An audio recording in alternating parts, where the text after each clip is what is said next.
Hello friends, नमस्कार। मेरा नाम है साक्षी और मैं आपका स्वागत करती हूँ साक्षी सीडीपी में कोर्स 506 ब्लॉक 4 यूनिट 11। अच्छा, कल क्या हुआ, मैंने एक्चुअली ये यूनिट पहले शूट कर ली थी। कल जब मैं वीडियो बना रही थी तो मुझे पता चला कि इसमें तो मैं बोलती गई माइक ही नहीं ऑन हुआ, तो इसलिए मैंने पार्ट 3 पहले अपलोड कर दिया है। आज आपको पार्ट 2 मिल जाएगा, ठीक है। तो जब आप पढ़ें तो पहले ये वाली वीडियो पढ़ें, फिर जो कल अपलोड हुई है, ठीक है, उसको पढ़िएगा। ओके। अच्छा, ये डेट भी मैं मिटा देती हूँ क्योंकि इसकी वजह से काफ़ी दिक्कत हो जाएगी। इसको मैंने हटा दिया है। ये आज मैं डिस्क्रिप्शन में भी लिख दूंगी पार्ट 2, तो पहले पार्ट 2 पढ़िएगा फिर पार्ट 3 पढ़िएगा, ठीक है। चलिए, पार्ट 1 में हम जेंडर डिस्क्रिमिनेशन पढ़ रहे थे। मैंने आपको सोर्सेज बताए थे, एक फ्लो चार्ट सा बनाया था, उसमें बताए थे मैंने कि क्या क्या सोर्सेज हो सकते हैं, ठीक है। आगे देखते हैं। Gender discrimination begins from the family. ये जो लिंग भेदभाव है ये परिवार से स्टार्ट होता है, फिर स्कूल में भी होता है, पब्लिक प्लेसेस में भी होता है, वर्क प्लेसेस में भी होता है, जॉब में जो अपॉइंटमेंट दिया जाता है, आपको जॉब दी जाती है उसमें भी होता है, पुलिस स्टेशन में भी होता है, कोर्ट्स में भी होता है, पॉलिटिकल पार्टीज़ में भी होता है और हर जगह होता है, ठीक है। मतलब कोई भी एक ऐसा आस्पेक्ट नहीं बचा है जहाँ पे लिंग भेदभाव ना हो रहा हो, ठीक है। कब स्टार्ट हो जाता है? जैसे लड़की के जन्म होने से पहले ही स्टार्ट हो जाता है भाई साहब। क्या होता है इसमें? लड़की को डिनायल हो जाता है कि वो पढ़े, मतलब वो ना पढ़े, है ना। उसके लिए एजुकेशन जो अपॉर्चुनिटी है वो ख़त्म, एकदम खलास। अपनी चॉइसेस से कोई काम नहीं कर सकती, उसकी चॉइसेस ख़त्म, ठीक है। हायर एजुकेशन नहीं परस्यू कर सकती, मतलब वो आगे नहीं पढ़ सकती, पोस्ट ग्रेड या ग्रेजुएशन नहीं ले सकती, ठीक है। तो ये ख़त्म हो जाती हैं। फिर लड़की को हाउस होल्ड वर्क में काम दिया जाता है, मतलब जो घर के कामकाज होते हैं ना, जो डेली के कामकाज। और लड़की अगर बड़ी है तो उसको टेक केयर करना होता है अपने यंगर सिबलिंग को, मतलब जो उससे छोटे भाई बहन हैं, तो वो क्या करेगी, उनकी देखभाल करेगी, है ना, उनकी खाना पीना और ये जितना भी जो भी उनका काम है वो करेगी, ठीक है। डिनायल ऑफ फ्रीडम, उसकी जो स्वतंत्रता है वो ख़त्म हो जाती है, ठीक है। पॉलीगैमी यानी बहुत ज़्यादा, मतलब बहु शादी कहते हैं ना उसे, एक से ज़्यादा बीवी रखना, ठीक है। तो एक से ज़्यादा, जैसे हिंदू मैरिज एक्ट में मैंने आपको बताया था पॉलीगैमी होती नहीं है, लेकिन बाकी जगह तो पॉलीगैमी को इजाज़त है ना। तो पॉलीगैमी। फोर्स्ड मैरिज, मतलब उसको ज़बरदस्ती उसकी शादी करवा दी जाती है। सेक्सुअल अब्यूज़, और उसको सेक्सुअली क्या किया जाता है, अब्यूज़ किया जाता है, मतलब उसको मोलेस्ट किया जाता है, उसको हरेस किया जाता है। तो ये सब जेंडर डिस्क्रिमिनेशन है। आगे हम पढ़ेंगे इसके कॉजेज़ क्या हैं, ये स्टार्ट कहाँ से हुआ, ओरिजिन क्या थी, इसकी हिस्ट्री क्या थी, ठीक है। आई डोंट थिंक कि इसको मुझे एक बार रिवाइज कराना चाहिए क्योंकि ये तो सिर्फ नॉर्मल पॉइंट्स ही लिखे हुए हैं, ठीक है। ओके, आगे बढ़ते हैं। आगे है कॉजेस ऑफ जेंडर डिस्क्रिमिनेशन की क्या कॉज है। अकॉर्डिंग टू ह्यूमन राइट्स, मानव अधिकार जो संस्था है ना, ह्यूमन राइट्स, उसके तहत क्या है, main reason of gender discrimination is religion. सबसे बड़ा रीज़न क्या है, सबसे बड़ा कारण क्या है, रिलीजन, जो हमारा धर्म है। सेक्स स्टीरियोटाइप, अच्छा ये मैंने कॉमा लगा दिया, ये एक ही है। सेक्स स्टीरियोटाइप मतलब जो हमारी रूढ़िवादी सोच बन चुकी है ना, कि लड़कियां घर के काम करेंगी और लड़के ये सब करेंगे, ये जो हमारी सोच बन चुकी है वो सेक्स स्टीरियोटाइप, ठीक है। उसकी उत्पत्ति कब हुई? ओरिजिन बोले तो उत्पत्ति, है ना, उत्पत्ति, इसकी उत्पत्ति कब हुई? बाय मैन, नहीं मनु, आज तो बड़ी गलतियां हो रही हैं। बाय मनु, जब मनु आए थे ना, कब आए थे? 200 BCE का मतलब होता है बिफोर कॉमन एरा, ठीक है। BCE का मतलब होता है बिफोर कॉमन एरा। मतलब जैसे कि आपने ना टाइमलाइन पढ़ी होगी, हमारी टाइमलाइन क्या थी, जैसे ये मान लीजिए ये है 0, इसका मतलब यहाँ पे हो गए हमारे जीसस क्राइस्ट, तो इससे पहले का समय ये BCE जाता है, ठीक है, और ये जाता है कॉमन एरा CE, ठीक है। तो ये वाला जो समय है 0 से पहले का समय है, ये कहलाता है हमारा BCE। इसको कहते हैं हम बिफोर कॉमन एरा, यानी जीसस जो हमारे ईसा मसीह थे उनके जन्म से पहले वाला टाइम। तो मनु की जब उत्पत्ति हुई थी 200 BCE में, बिफोर कॉमन एरा में, तो उन्होंने एक स्टेटमेंट दिया था। क्या स्टेटमेंट है? कि उसके पिताजी उसकी चाइल्डहुड में क्या करते हैं, रक्षा करते हैं। चलिए ठीक बात है। उसका हस्बैंड उसकी रक्षा करता है अडल्टहुड में। चलिए ठीक, ये भी ठीक बात है, मान लेते हैं। और उसका बेटा उसको बुढ़ापे में प्रोटेक्ट करता है। चलिए हाँ ठीक है, आप सही बोल रहे हो। आगे देखो, आगे भाई साहब क्या लिखा है, a women is never fit for independence, मतलब वुमेन कभी भी स्वतंत्रता प्राप्ति के लिए, खुश रहने, मतलब फ्रीडम के लिए कभी भी फिट नहीं है। ये कौन सी बात हुई? मतलब वुमेन कुछ नहीं कर सकती है बिना मेन के, मतलब दे आर लाइक जस्ट, अगर मैन है तभी उनकी एग्जिस्टेंस है, अगर मैन नहीं होंगे तो उनकी एग्जिस्टेंस नहीं होगी, है क्या? मतलब क्या कहना चाह रहे हो भाई? तो मतलब ये उन्होंने एक स्टेटमेंट दिया था। देखिए अब पहले क्या चलता था, पहले एक सती प्रथा चलती थी, वो आपने हिस्ट्री में जब हम पढ़ रहे थे ना, क्या कहते हैं, हिस्ट्री जब हमने अपने कॉम्पिटिटिव एग्जाम के लिए स्टार्ट की थी, तो सती प्रथा में हमने क्या देखा था कि सती प्रथा थी, उसको राजा राम मोहन रॉय ने ख़त्म किया था ना, राजा राम मोहन रॉय ने ही ख़त्म किया था ना। हाँ, एक देवी दासी थी। सती प्रथा में क्या होता था कि अगर उसके हस्बैंड की डेथ हो गई है तो उसको मतलब उन्हीं की चिता पे आग लगा दी जाती थी, वो मर जाती थी। देवदासी क्या थी, देवदासी इज़ लाइक ये मंदिरों में भगवान जी की पूजा करती थी और वहीं पे उनका सेक्सुअल एक्सप्लॉयटेशन हो जाता था। पॉलीगैमी यानी बहुत सारी शादी। चाइल्ड मैरिज यानी बालिका वधू सीज़न 2 भी आ रहा है ना, अब तो OTT पे आने लगा है, देखा होगा आपने जब सीज़न 1 आया था आनंदी वाला, तो ये वही है चाइल्ड मैरिज। अब क्या है, पहले तो ये 4-5 ही थे, अब भाई साहब अब और बढ़ गए हैं। देखिए आज के टाइम पे सेक्सुअल एक्सप्लॉयटेशन, उसका एक्सप्लॉयटेशन हो रहा है, मतलब उसको पीड़ित किया जा रहा है। डाउरी से डेथ हो रही है, दहेज प्रथा के कारण अगर दहेज की मांग की पूर्ति ना करो तो भाई साहब जला देते हैं, है ना। डोमेस्टिक वायलेंस हो रहा है उसके साथ, घरेलू उत्पीड़नाएं हो रही हैं उसके साथ, रेप हो रहा है, बहुत ही कॉमन हो गया। अभी मैं आपको फैक्ट्स पढ़ाऊंगी, आप पढ़िएगा उसमें फैक्ट्स में क्या क्या है। रेप हो रहा है, मोलेस्टेशन हो रहा है और हैरेस किया जा रहा है उसको, मतलब मेंटली और सेक्सुअली उसको हैरेस किया जा रहा है। एसिड अटैक, वो आपने मूवी देखी थी ना दीपिका पादुकोण की छपाक, एसिड अटैक हो रहा है उसके ऊपर। तो ये सब क्या है भाई, ये जो विमेन के ऊपर जो भी चीज़ें हो रही हैं वो हैं, ठीक है, जो भी उसके ऊपर क्या कहते हैं उत्पीड़नाएं हो रही हैं, ये सब वही है। तो अभी इसके आगे हम फैक्ट्स की एक बात करेंगे, ठीक है। आगे सेक्स रेशियो है, सेक्स रेशियो पढ़ाऊंगी, फिर एक फैक्ट्स की बात करूंगी और फिर ये चैप्टर को वाइंड अप कर दूंगी, ठीक है। फिर कल से हम यूनिट 12 पढ़ेंगे, ओके। नेक्स्ट है स्टेटस इंडिकेटर, मतलब हमें कैसे पता चलता है, ये जो आप बोल रही हो, ये जो आप इतनी देर से बातें बता रही हो, ये हमें कैसे पता चलेगा। तो इसके भी 4 फैक्टर हैं। पहला फैक्टर है सेक्स रेशियो। सेक्स रेशियो क्या होता है, लिंग अनुपात, हिंदी में उसे कहते हैं लिंग अनुपात।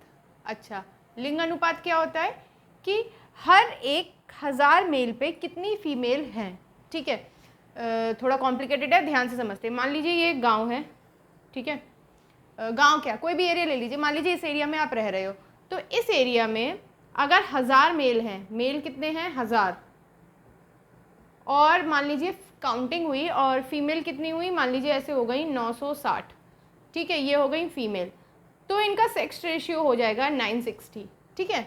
क्या हो जाएगा 960। कैसे करते हैं हम सेक्स रेशियो, ऐसे तो निकालते हैं, पहली संख्या ऐसे तो निकालते हैं, तो 916 का क्या हो जाएगा सेक्स रेशियो, यानी 1000 पुरुष हैं और 960 क्या हो गई स्त्री। तो देख लेते हैं, जो अभी 2011 की ही सेंसेक्स के अनुसार चल रहे हैं। 2021 में जनगणना होनी थी लेकिन कोविड की वजह से वो भी गई, जैसे कोविड हमारी वैकेंसी ले गया वैसे वो जनगणना भी ले गया, ठीक है। तो वही अभी फैक्ट्स लिखे हुए हैं, तो इसमें लिखा है कि 940 सेक्स रेशियो है, मतलब यहाँ पे जो ये अडल्ट का बता रही हूँ मैं, सबका मिला के टोटल, तो जो अगर 1000 पुरुष हैं तो स्त्रियां कितनी हो गई 940, यानी 60 की कमी हो गई, ठीक है। और अगर बच्चों में देखा जाए, बच्चे बोले तो 15 ईयर्स से कम, 15 साल से कम जितने भी बच्चे हैं उनका सेक्स रेशियो देखा जाए तो 914 है। देख रहे हो आप कितनी कमी है, 1000 लड़के हैं तो 914 कितनी हो गई लड़कियां। दूसरा है एजुकेशन, आगे देखते हैं adult literacy rate. Literacy rate क्या होता है, साक्षरता दर।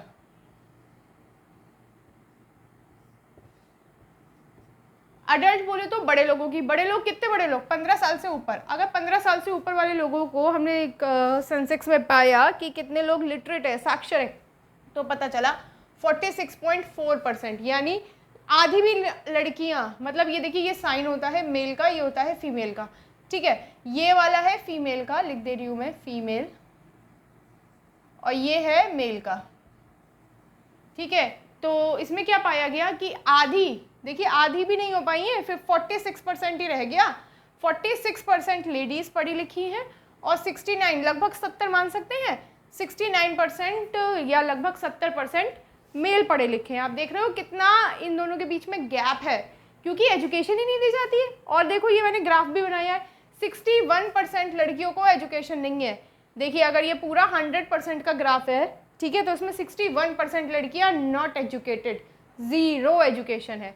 अगर बात की जाए 1% लड़कियां, यहाँ से देखते हैं, प्राइमरी से आपको ज़्यादा समझ में आएगा। 13% लड़कियों ने अपनी प्राइमरी एजुकेशन पूरी की है, यानी 1 से लेकर 5 तक की कक्षा को।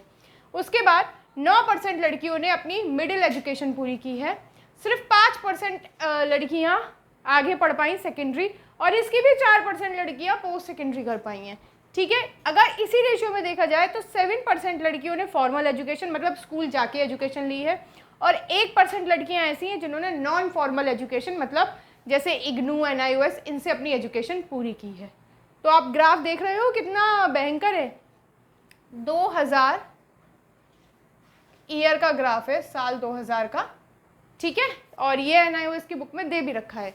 ठीक है, तो ये था। आगे हम पढ़ेंगे इसके 2 और फैक्टर हैं, और फिर फैक्ट्स, और फिर ये खत्म। ओके, आगे आ जाते हैं। आगे है न्यूट्रिशन और हेल्थ। अब तीसरा कारण क्या है? पहला तो हमने देखा था क्या था, सेक्स रेशियो। दूसरा क्या था, एजुकेशन। तीसरा क्या है, न्यूट्रिशन एंड हेल्थ। हमें कितनी लड़कियों को 2200 कैलोरीज की ज़रूरत है, और उन्हें 1400 कैलोरीज ही मिल पाती हैं। मतलब उनका कैलोरीज कंजम्पशन अगर देखा है तो 1400 है, ज़रूरत कितने की है, 2200 की। तो यानी 600 की यहाँ कमी होगी, 200 की यहाँ कमी होगी, किसका मतलब 800 कैलोरीज हम कम खा रहे हैं जितनी हमें खानी चाहिए। आगे जिससे क्या होता है, न्यूट्रिशन की कमी हो जाती है, अनीमिया हो जाता है, अंडरवेट हो जाती हैं लड़कियाँ, और अगर उनकी अर्ली मैरिज हो जाएगी तो उनकी अर्ली प्रेगनेंसी हो जाएगी, फिर उनसे कॉम्प्लिकेशन और होंगी। ठीक है, अगर मान लीजिए 18 साल की उम्र में, अब तो खैर शादी की उम्र 21 साल हो गई है, मान लीजिए अभी हुई है ये, पहले 18 साल की उम्र में शादी कर देते थे लोग, है ना, तो फिर 19-20 साल में लड़की माँ बन जाती थी, और फिर बस फिर तो रिपीटेड प्रेगनेंसी भी तो होती थी, मतलब 1 साल में माँ बन गई, फिर बच्चा हुआ, फिर माँ बन गई, फिर बच्चा हुआ, फिर माँ बन गई, फिर बच्चा हुआ। तो ये क्या है, ये मतलब, और इससे क्या होता है, एक तो वो बेचारी वैसे ही 18-19 साल की लड़की है, पोषण तो अच्छा सा उसे मिल नहीं रहा है, ऊपर से प्रेगनेंसी, तो काफ़ी ज़्यादा दिक्कतें हो जाती हैं। आगे देखिए एक फैक्ट्स है, 38% ऑफ ऑल HIV पॉजिटिव, यानी कि अगर मान लीजिए टोटल कितने 100% लोग यहाँ हमने देखे हैं, मान लीजिए कोई सर्वे हुआ उसमें 100% लोग क्या निकले, HIV पॉजिटिव निकले, तो उसका 100% का 38% क्या रही, फीमेल रही। 38% कौन रही, फीमेल। मतलब अगर इसको तोड़ा जाए रेशियो को तो 38% रही महिला जो क्या थी, HIV पॉजिटिव थी। ठीक है, जिनमें से सिर्फ 25% को बेड मिला है, यानी उनकी देखभाल की जा रही है। जिनमें से 38 का भी आप निकाल लो, सिर्फ 25% को देखभाल की जा रही है, बाकी की कहाँ है नहीं पता कुछ। ठीक है, बाकी और देखते हैं जो 92% लेडीज़ हमेशा रिप्रोडक्टिव डिसीज़, मतलब जैसे कि रिप्रोडक्टिव डिसीज़ मतलब कि आजकल के टाइम में प्रेगनेंसी नहीं हो पाती है जल्दी से, है ना, कंसीव नहीं हो पाता है, तो 92% लड़कियाँ या औरतें रिप्रोडक्टिव डिसीज़ से गुजर रही हैं। हर 300 में से एक महिला रोज़ मर रही है ड्यू टू चाइल्ड बर्थ, मतलब बच्चे को जन्म देने में या प्रेगनेंसी में जो भी कॉम्प्लिकेशन आ जाते हैं वो। तो ये सब कारण किसके हैं, न्यूट्रिशन और हेल्थ के। अगर आप उन्हें अच्छा न्यूट्रिशन और अच्छी हेल्थ दोगे तो सब ठीक होगा। फोर्थ है पार्टिसिपेशन इन वर्क प्लेस। अब वर्क प्लेस बोलो तो काम करने की जगह, काम करने की जगह में उनका पार्टिसिपेशन। अब यहाँ पे भी एक्सप्लॉयटेशन होता है, आपने कितने सारे देखा होगा कि सेक्सुअली हरेस किया जाता है ना, मोलेस्ट किया जाता है ना, और खूब काम कराया जाता है, वर्क वेजेस भी कम मिलते हैं, मतलब कार्य करने पे वो भी कम मिलते हैं। ठीक है, तो ये सब क्या है, ये और है। और इसके बाद एक और है क्राइम। ठीक है, वो है हमारे फैक्ट्स, और फिर हम इस चीज़ को कर देंगे वाइंड अप। ओके, फिर से बताना पड़ेगा। चलिए आगे आ जाते हैं। आगे है क्राइम। क्राइम में पढ़ लेते हैं। According to national crime record bureau, एक संस्था है जिसका नाम है नेशनल क्राइम रिकॉर्ड ब्यूरो, जिसने एक रिपोर्ट दी थी सन 2005 में। इसके अकॉर्डिंग क्या कि a rape occurs once in every 29 minutes, हर 29वें मिनट में एक रेप हो जाता है। ठीक है, a molestation occurs once in every 15 minute, हर 15वें मिनट में एक लड़की के साथ क्या हो जाता है, मोलेस्टेशन हो जाता है। A case of sexual harassment, उसको सेक्सुअली हैरेस कर दिया जाता है हर 53वें मिनट में। ठीक है, एक फीमेल का मर्डर हो जाता है कब, हर 14वें मिनट में। ठीक है, एक्ट ऑफ क्रूअल्टी, मतलब क्रूअल का मतलब होता नहीं है जो क्या होते हैं, मतलब बड़े कैसे होते हैं, निर्दयी, है ना, उसके साथ निर्दयता का व्यवहार किया जाता है हर 9वें मिनट में। और हर एक वुमेन मर जाती है ड्यू टू डाउरी, दहेज प्रथा के कारण, कब, हर 77वें मिनट में। ये मैं नहीं कह रही हूँ, ये फैक्ट्स कह रहे हैं, और ये फैक्ट्स इंपॉर्टेंट है। हो सकता है इस बार फैक्ट्स आ जाएं, तो इसको एक बार से आप रिवाइज कर लीजिएगा।